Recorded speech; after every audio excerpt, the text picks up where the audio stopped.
We'll give people a chance to come in.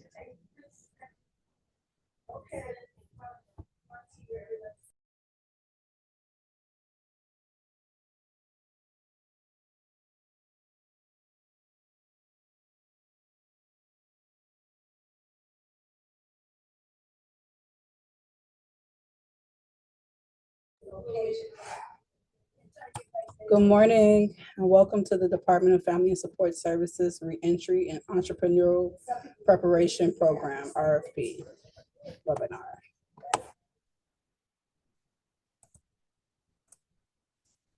Just a few housekeeping rules. This webinar is being recorded and everyone has been placed on mute. Please submit questions to the questions box and we'll respond to questions at the midpoint and end of the presentation. Please note that all questions responded to during the webinar will be addressed in writing in the form of an amendment issued by the Department of Family and Support Services. And please also use the question box to notify us of any technical issues. The purpose of this webinar is to provide information for the solicitation. The information shared during this webinar is not intended to change the document. Any changes will be in writing in the form of an amendment issued by DFSS.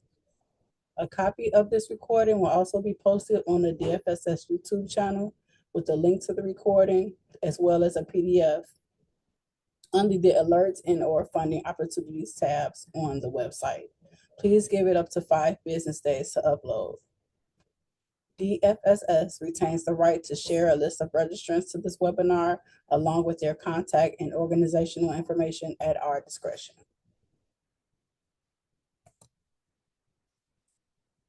At this time, we're going to open the floor up for the program team to introduce themselves. Good morning. My name is Mark Sanders II. I'm the Deputy Commissioner of Workforce Services with DFSS. Good morning. My name is Corey Booker. I am the Workforce Supervisor here with DFSS. Thank you for joining us. Thank you. And I am the Procurement Proposal Coordinator, Jillian Black. And at this time, I'm going to hand it back over to the program team to discuss the purpose of the webinar. All right, thank you. So the Department of Family and Support Services is seeking qualified organizations to operate the Reentry Entrepreneurial Prep Program, REEP. This is an entrepreneurship and business readiness program for returning residents, modeled in part on the Pathway to Enterprise for Returning Citizens program. We want to incorporate lessons learned from its evaluation, which was conducted by the Illinois Criminal Justice Information Authority, ICJA. DFSS intends to fund high-impact, cost-efficient programs that prepare returning residents to develop viable business concepts, build foundational business and financial skills, access business networks beyond the program, and compete for external funding and business incubation opportunities. Next slide. The goal of the program is to increase economic stability and reduce recidivism by equipping participants with entrepreneurship training, mentorship, and connections to Chicago's small business ecosystem. The program will prioritize business readiness and skill development. The program will serve system-impacted Chicago residents aged 21 and over with an arrest and conviction record, with referrals primarily coming from DFSS community reentry support centers. Eligible applicants include community-based organizations, workforce or reentry service providers, neighborhood business development organizations with demonstrated experience serving system-impacted individuals and delivering entrepreneurship or small business support. Applicants must demonstrate the ability to partner with CRSCs and neighborhood business development centers for ongoing business technical assistance and mentorship. You can visit the chicago.gov site, BACP, and learn more about the neighborhood business development centers at the link. Next slide. And on this slide, there is a list of our community reentry support center locations. So we have Howard Evanston Community Center on the north side, Teamwork Inglewood in the south side of the city. We have the Women's Justice Institute, which is located on South Canalport, and they serve women with arrest and conviction records. And we also have UCAN, which has two locations, one on the west side and one on the far south side. Next slide, please. Each year, tens of thousands of individuals return to Chicago following incarceration, and the transition back into economic and social stability is fraught with systemic barriers that contribute to persistent inequality, financial insecurity, and cycles of reincarceration. The challenges returning residents face post-incarceration are well documented, including employment discrimination based on their arrest and conviction history, employment gaps, limited work history, or arbitrary credential requirements. To address these barriers, reentry programs primarily focus on providing job skills training to help returning residents become more attractive to employers. However, despite these efforts, completing a workforce development program does not always translate into permanent full-time living wage positions. Research also indicates that because entrepreneurship training equips participants with practical business skills, financial literacy, and access to networks that increase economic agency and resilience, even when participants do not immediately launch a business, entrepreneurship training often leads to income supplementation, improved financial behaviors, and stronger engagement in lawful economic activity, all of which are protective factors against recidivism. Next slide. So, with that in mind, the primary goal of the REEP program is to expand access to viable lawful income pathways for returning residents by strengthening business readiness, financial capability, and long-term economic agency. Program data shows that early stage entrepreneurship outcomes are more reliably achieved through readiness and skill building than through immediate business launch, particularly for participants facing unstable housing, limited credit history, and unresolved trauma. This program is designed, therefore, to prioritize preparation, confidence, and continuity to equip participants with the knowledge, tools, and networks needed to pursue self-employment responsibly and sustainably over time. Another core goal for this program is to improve engagement, retention, and continuity of support compared to earlier pilots. To address this, DFSS seeks providers who can deliver reentry responsive entrepreneurship programming that meets participants where they are, integrates mentoring as a central feature of the model, and connects participants to ongoing business development resources beyond the life of the program. Agencies are expected to demonstrate how their approach will not only deliver high-quality entrepreneurship training, but also strengthen participants' economic stability, reduce reliance on informal high-risk income strategies, and contribute to broader community economic health by positioning returning residents as legitimate economic contributors within their communities. Next slide. The DFSS approach to reentry entrepreneurship is grounded in the understanding that economic instability, limited access to lawful income pathways, and unresolved trauma are interconnected drivers of recidivism and community harm. Evidence from prior entrepreneurship pilots and national research indicates that returning residents are most likely to achieve positive outcomes when programs focus first on business readiness, financial capability, and sustained support, rather than on immediate business launch or short-term capital access. When returning residents are engaged through trusted referral points, receive reentry responsive training and mentorship, are connected to ongoing business development ecosystems, they are better positioned to pursue self-employment responsibly, build legitimate income streams, and strengthen their long-term economic stability. Next slide. So these are a few best practices that reflect our theory of change and represent program design elements that have been shown to improve engagement, persistence, and downstream economic outcomes for system-impacted entrepreneurs. Reentry responsive design. Programs are intentionally designed for returning residents, accounting for supervision, housing, transportation, and reentry obligations to drive stronger engagement and persistence. So this means that you, as an organization, understand some of the potential barriers that returning residents have, and you structure your program to respond to those barriers. Business readiness first. Programs focus on idea validation, financial basics, credit awareness, and mindset development before launch to reduce failure and support long-term outcomes. Trauma-informed delivery. This includes flexible pacing, strengths-based instruction, and supportive coaching to improve retention, confidence, and learning outcomes. Early financial and credit awareness. Early education helps participants understand finances, address credit barriers, avoid predatory products, and prepare for future capital access. Structured mentorship. Clearly defined and accountable mentorship improves confidence, decision-making, and follow-through compared to informal models. Experiential learning. Hands-on approaches like simulations, pitch practice, and real-world problem solving increase engagement and practical skills. Strong referral networks. Trusted partners and warm referrals improve recruitment, retention, and participant trust. So this is where we are encouraging strong connections to community reentry support centers.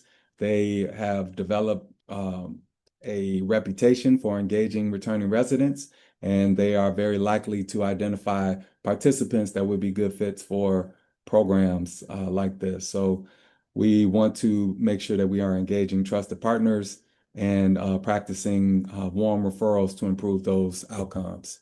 Finally, business ecosystem integration beyond the program. So connecting participants to business centers, neighborhood business development centers, technical assistance, and external opportunities extends impact beyond the program. So again, we want to make sure that this program sits inside of the larger small business ecosystem, making sure that the program graduates are connected to other communities and business networks that will ensure successful outcomes as they launch their enterprise.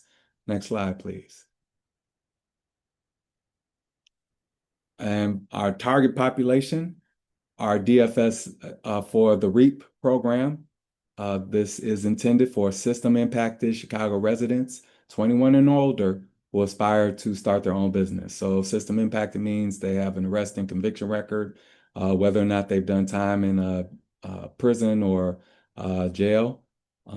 System impacted, also including those that have done time in Cook County Jail or in an Illinois state or a federal prison. Next slide. Program requirements, and I will pass it to Corey to take the next few slides. Thanks, Mark. Okay, so program requirements. Respondents must propose a program model that includes all of the following components. Proposal should clearly describe how each requirement will be implemented and how activities will be coordinated to support participant engagement, retention, and outcomes. So outreach and recruitment. Respondents must conduct targeted outreach and recruitment to ensure the program reaches returning residents who are interested in entrepreneurship and business ownership. Primary recruitment in partnership with the DFSS CRSC, which serves as a trusted access point for returning residents, is strongly encouraged. So again, you'll be using those 4 CRSCs that were mentioned before, who've built those relationships with those returning residents to recruit as much as you can. Prioritize outreach within community areas historically with high incarceration rates. There are 77 of them, but these will be your main focus points. They're all listed. So you'll prioritize outreach within these community areas, as well as submitting letters of commitment to collaborate from partner CRSCs, a minimum of 1 required. That letter should describe how the respondent will partner with the CRSC to make the program available and returning residents that they'll serve. So all of those letters will just detail and outline what your partnership will look like with that CRSC. So it's meant to be intentional. And Jillian, you can give me the next slide. Entrepreneurship and business readiness training. Respondents must deliver structured entrepreneurship and business readiness training. So you'll deliver reentry responsive practical training that covers all of these components, not limited to, but these should be included. Entrepreneurial mindset readiness, business idea validation and market analysis, legal structures and compliance, basic bookkeeping and financial management, credit awareness and repair strategies, marketing and customer acquisition, risk assessment, and ethical practices. Preference for experiential learning, which is like learning by doing approaches, and flexible scheduling, as well as minimal homework. You'll also incorporate some mentorship and coaching. So you'll provide consistent mentorship and coaching to support these participants as they apply training concepts to their individual business ideas. And this will be delivered through one-on-one or small group formats. They'll be structured, intentional, and supported by your program's clear expectations. All of your mentors should be trained on how to support returning residents aspiring to become entrepreneurs. Jillian, you can hit me with the next slide. Thank you. Business Development Center Partnership. So you should demonstrate some formal connections to Chicago's small business support system ecosystem. They must be a designated MBDC or submit a letter of commitment from one of those that will describe that planned partnership with you all. So some examples are some technical assistance that they'll provide you, business counseling, and or post-program resources, financial capability and credit awareness. You'll incorporate this into your programs as well. So you'll integrate these activities on personal or business finances, and also credit barriers, and you'll connect your participants to non-predatory credit repair resources. And a little more on experiential learning and application. So your programs must include experiential learning opportunities that allow participants to apply concepts in real-world contexts. So for example, some pitch preparation, mock presentations, and or peer feedback. Next slide, Jillian. Some business ecosystem integration and continuity. Respondents must describe how participants will be connected to ongoing business development resources beyond the program period. So you'll be connecting participants to those ongoing resources, which are incubators, pitch competitions, as well as technical assistance, and also ensuring warm handoffs beyond the program period. So even after the program period is over, you'll be referring some of your participants out. Data collection and performance reporting. Data collection and performance reporting respondent, same thing. Respondents must collect and report data on participation, engagement, and outcomes that are in alignment with those DFSS requirements. We'll cover some of those in the later on in the presentation. And service coordination. DFSS is interested in supporting strategies to improve coordination across service delivery silos to improve outcomes for these clients. Through engagement with current delegates across our division and tests with our community service centers, we have identified some coordination practices that we encourage delegates to incorporate as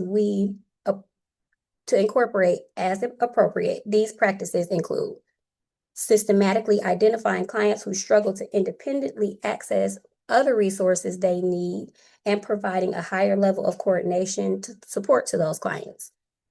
Using those warm handoff strategies when making referrals, such as making a specific action plan for the client's next steps to follow through on the referral, assisting clients in calling service providers to schedule an appointment and or accompanying those clients to intake appointments, as well as working proactively with service providers after referrals to help clients overcome those barriers to engagement and retention. So it's just extremely hands-on.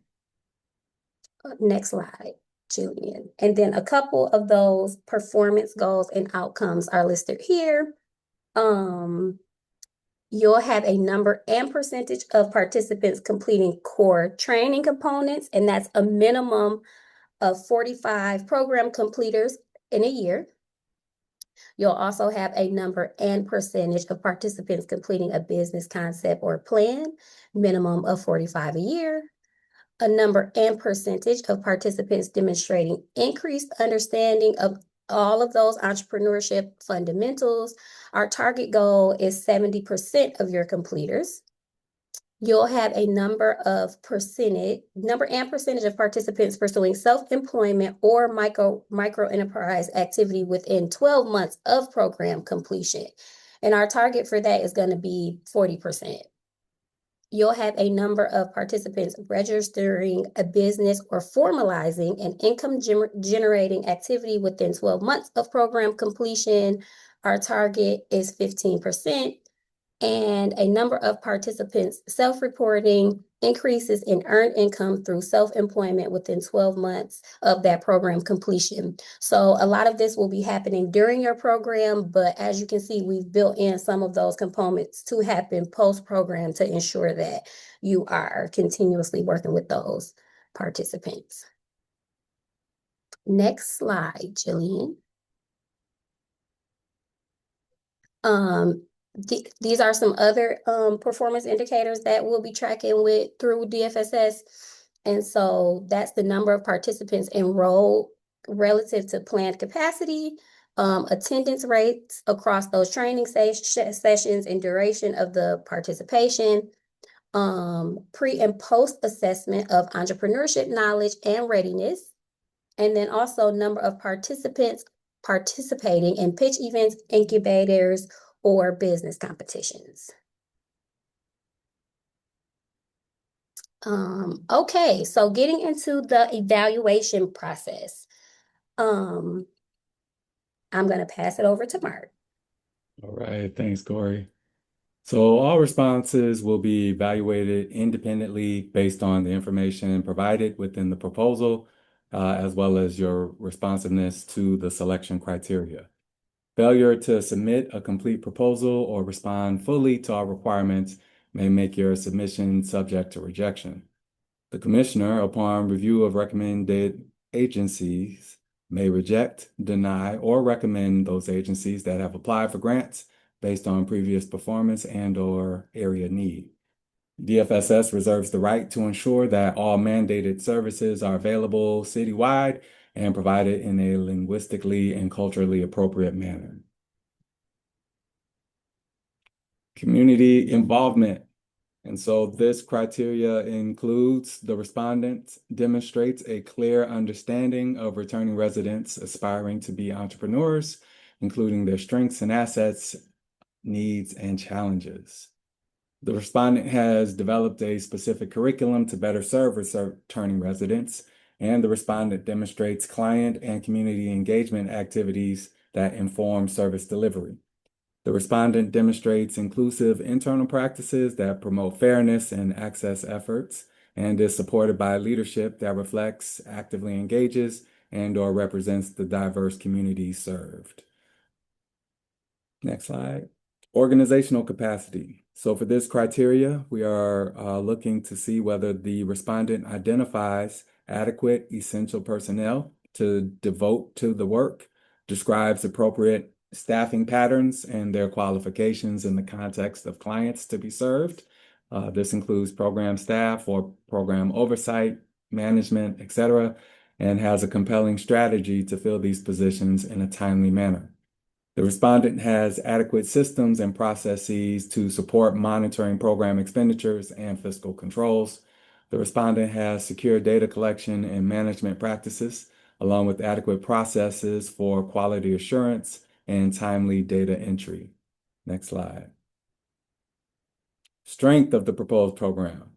In this criteria, we are looking to confirm the respondent clearly defines services to be provided, whether it is directly or through partnerships, linkage agreements with other agencies, that they are appropriate to addressing the needs of and achieving the desired outcomes for the target population, returning residents, aspiring to become entrepreneurs.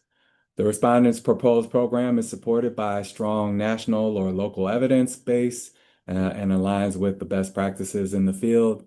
The respondent has an effective and intentional approach to identifying, recruiting, and retaining program participants.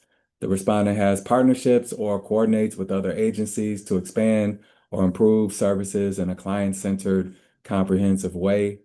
The respondent provides an overview of the planned number of participants served, including the number of cohorts, start and end dates for each cohort, and the estimated number of participants to be served during each cohort. Next slide. Performance management and outcomes. Here we are evaluating applications based on these criteria. We want to confirm that the respondent demonstrates evidence of strong past performance against desired outcome goals and performance metrics and other notable accomplishments in providing entrepreneurial training and business services to returning residents. The respondent has experience using data to identify problems in service delivery and inform, as well as improve its services or practices. The respondent has experience disaggregating data to identify and address disparities in program delivery. Next slide. Reasonable cost, budget justification, and leverage of funds. So for this criteria, we are evaluating whether the respondent has the fiscal capacity to implement the proposed program for up to 3 months prior to reimbursement. The respondent leverages other funds and in-kind contributions to support total program and administrative costs. The respondent demonstrates reasonable implementation costs and funding requests given the nature of the program proposed. The proposed budget supports the scope of work or work plan that is within the program. Next slide. And so attachments. Be sure to attach reports, studies, or other documentation that show your agency's performance toward reaching the program goals, demonstrated results, any accomplishments. Those are helpful in our evaluation. Be sure to attach resumes for key staff that are overseeing the program. Be sure to attach your organization's budget for the program and make sure all program requirements are addressed. Next slide. Budget costs or proposals. And so as you are planning, the contract year, the full term of the contract is scheduled from July 1 through June 30, 2028. And so each year would be July 1, 2026 through June 30, 2027, and then the following year. And so the annual amount each agency will be awarded, we are expecting that to be from 80 to 100,000, depending upon the proposal. Indirect costs capped at 15%. The federal de minimis rate, unless otherwise indicated by a federally approved indirect cost rate letter. And so administrative costs that cannot be charged as directly related to the program must be covered within your indirect costs. Please submit a budget for 1 year. I know the contract will be through June 2028. However, for your proposal, we want you to submit a 1-year budget to show how you would allocate resources for those 12 months of services. Cost category definitions should be attached as budget instructions in every RFP. So that should be available in your iSupplier system. And you should be thoughtful and inclusive when you are developing your budget. So we generally cannot give you more money than what you ask. There's been rare exceptions of that, so we want to make sure that you are applying for the cost of your program. And use the reasonable cost question within the application to discuss how you determine the cost being reflected in the budget.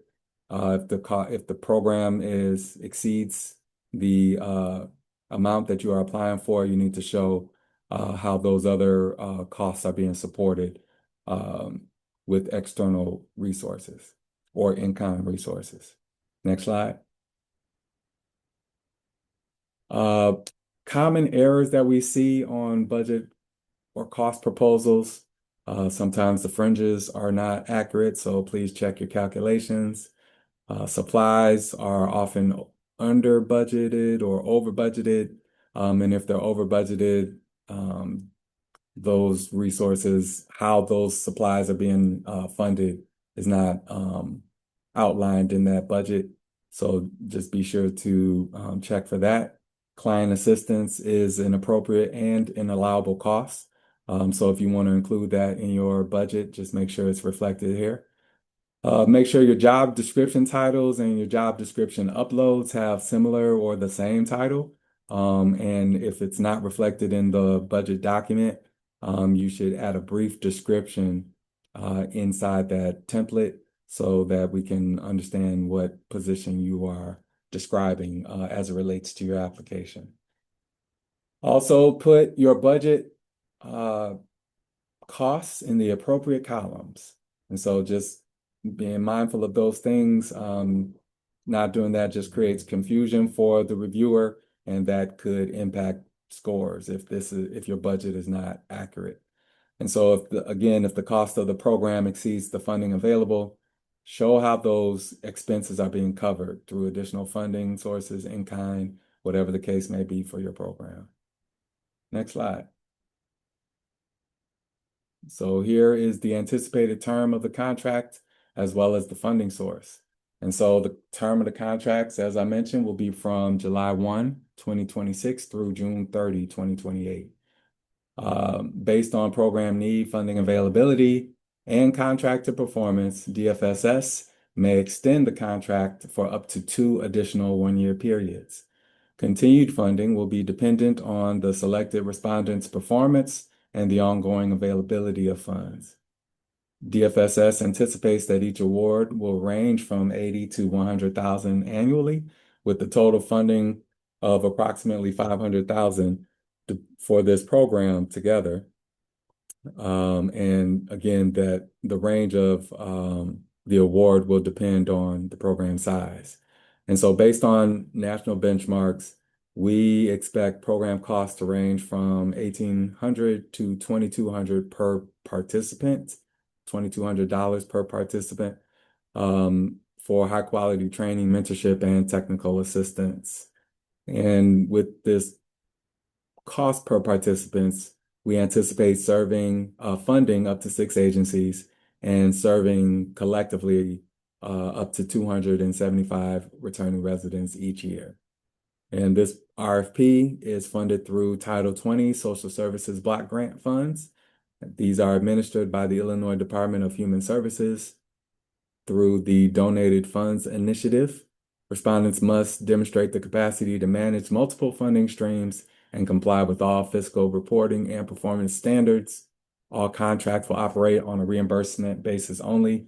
And so that's why that question regarding the ability to operate the program in advance of reimbursement is something that you want to make sure you're paying attention to, because the expectation is that program activities start as soon as July 1, when the awards and the contracts are executed. And so if a contract is terminated or relinquished, DFSS reserves the right to select another qualified respondent from the original applicant pool. Next slide. And so here's our projected selection and transition timeline. This is a new program, so we're not transitioning it from an existing program model. And so today is April 29th, and we are at the pre-proposal webinar. The due date for the proposals is May 4th. The due date to submit pre-proposal questions is May 4th at 5 p.m. The applications are due May 21st at 12 p.m. Very important. And I would actually say these are due May 21st, 26 at 11:59 a.m. Because if you're like me, one day you submitted your application right at the deadline and you thought you had 60 seconds, but the system said, no, you do not. So you want to make sure your application is submitted by 11:59 a.m. on May 21st. The program period begins on July 1, 2026. So at this time, we want to check the Q&A box. There is I see one question. What are requirements from applicants in terms of being a local or not a local state-based business? And so if you meet the criteria of that we listed out, as a business entity, you are eligible to apply. However, the program needs to demonstrate that it is local, which is why we need to see the relationship with the community reentry support centers, as well as the relationship with the neighborhood business development centers to show that this is a local program happening for returning residents within the city of Chicago.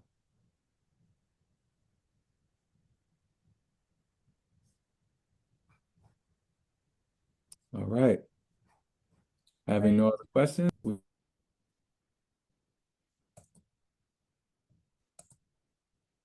There will be an opportunity. Well, you can still send in questions as we continue to go through the webinar. And please note that the question deadline is Monday, May 4th. But you still have time to submit any questions during the webinar. And our most important application tips that we can provide is to start your application as early as possible. If you have never done business with the city of Chicago, please register into iSupplier as soon as possible. Review the RFP narrative and application questions closely. Remember that they align with the scope and the selection criteria. Please use the information in the RFP for guidance in formulating your answers. There is a 4,000 character limit, which includes punctuation and spaces. Each response is allotted 4,000 characters. Please try not to use the back button on your browser while you're working on your application, because you can potentially lose your work. And again, we can't stress it enough to start your application as early as possible and save it as often as possible and submit it as early as possible, because that hard deadline is, there's nothing we can do once that deadline approaches. So start early, save often. Just some tips for working in e-procurement. To submit multiple applications for a single RFP, applicants will need to set up a unique user account in iSupplier. The e-procurement system is not capable of submitting more than one distinct proposal per associated email address. Therefore, you must use a separate email address for each submission. You can submit your application and later amend it up until the due date of May 21st, 2026 at 11:59 a.m. Avoid the rush and possible mishaps by submitting early, and plan on your submission taking 30 to 60 minutes. Again, late applications cannot be accepted. For help, you can make use of the e-procurement hotline. That number is 312-744-4357. And the helpline can also be reached via email at customersupport@cityofchicago.org. As far as the hotline, it operates during business hours only, which is Monday through Friday, 9 a.m. to 5 p.m. And again, we strongly encourage agencies to submit your application as early as you can and save it as often as you can as you're working on it. Just a few agency requirements. We require agencies to provide articles of incorporation and any amended articles of incorporation. We also require an IRS affirmation letter for not-for-profit agencies. And please note that that letter must be dated within 60 days of your submission. You can obtain that letter by calling the IRS directly. The number is on the screen. However, if you are a for-profit agency, please submit your original letter from the IRS showing your FEIN number. Your agency's UEI number is required in addition to the central contractor registration, which can be obtained from the entity overview page on the sam.gov website. And lastly, a certificate of good standing letter with the state of Illinois is required.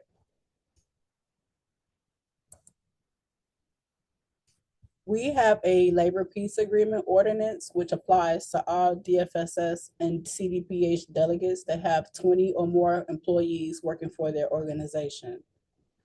Contractor must provide written notice to the commissioner or her designee within 72 hours of becoming aware that employees want to organize or that a union seeks to represent employees. You may ask, what is a labor peace agreement? This is an agreement between an employer and a labor union that ensures that an organizing drive is not impacted by union busting techniques, including employee retaliation. And in return, they will not strike or stop work in a way that will impact human services.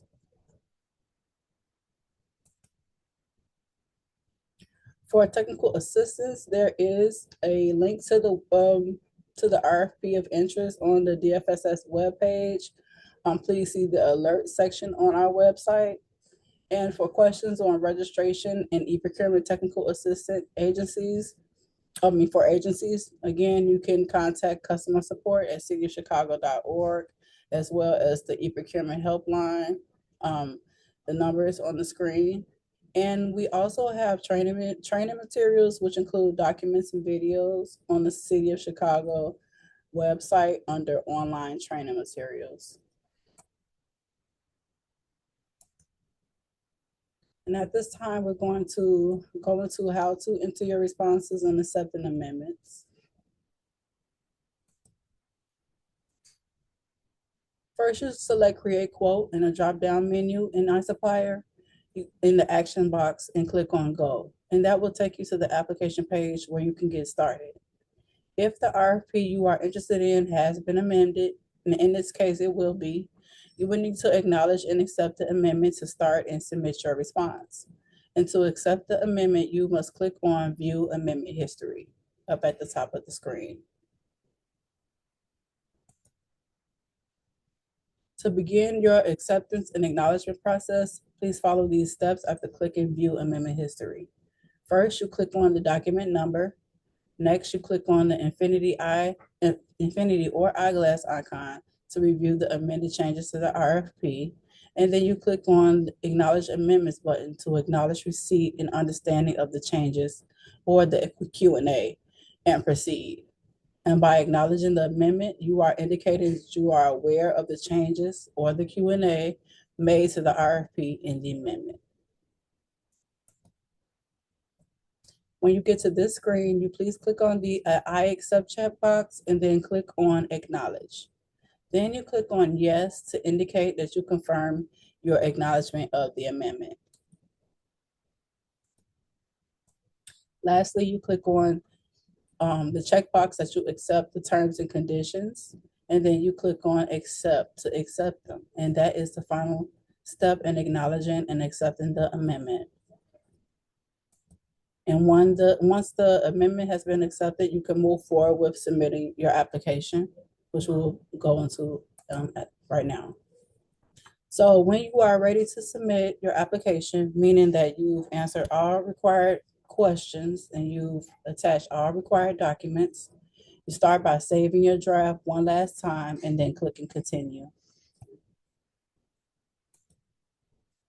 If you are missing information, you will be given an error message at the top of the screen, similar to our example on the slide here. And that error message usually directs to something left undone in the application. So in the last example, the error message indicated that the lines had not been completed. In the example on the slide here, the error is about an unanswered question in the application or the requirement section. And the quote value down at the bottom of the screen refers to your missing answer. So once your application is free from errors, you are now ready to proceed and submit. And at that point, clicking Continue should put your application into the review and submit phase.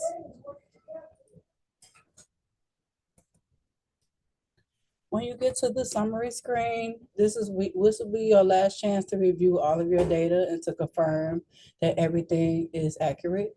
So use that opportunity to check and double check your responses and your attachments. And then at the very bottom of the screen, you will be asked to provide an electronic signature. Please be sure to fill in that signature before checking the box. And then you can finally click submit.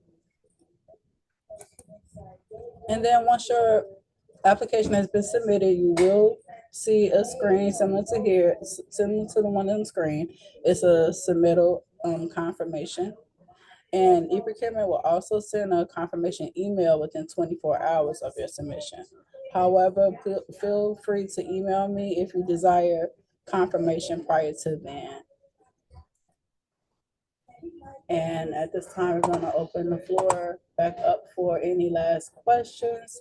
Again, our question deadline is Monday, May 4th. And those questions, if you don't have any questions at this time, those questions can be sent to Mark Sanders. His email is listed on the screen. For any non-programmatic questions, any technical questions and issues, you can contact the eProcurement hotline. The information is on the page, as well as their email. And for your confirmation on if your application has been received, you can please reach out to me. Again, my name is Jillian Black, and my information is on the screen as well. I don't see any other questions. Before we close out, does the program team have anything to add? No, thank you. And thank you everyone for your participation. All right, thank you, everyone. Good luck and enjoy the rest of your day. Thank you.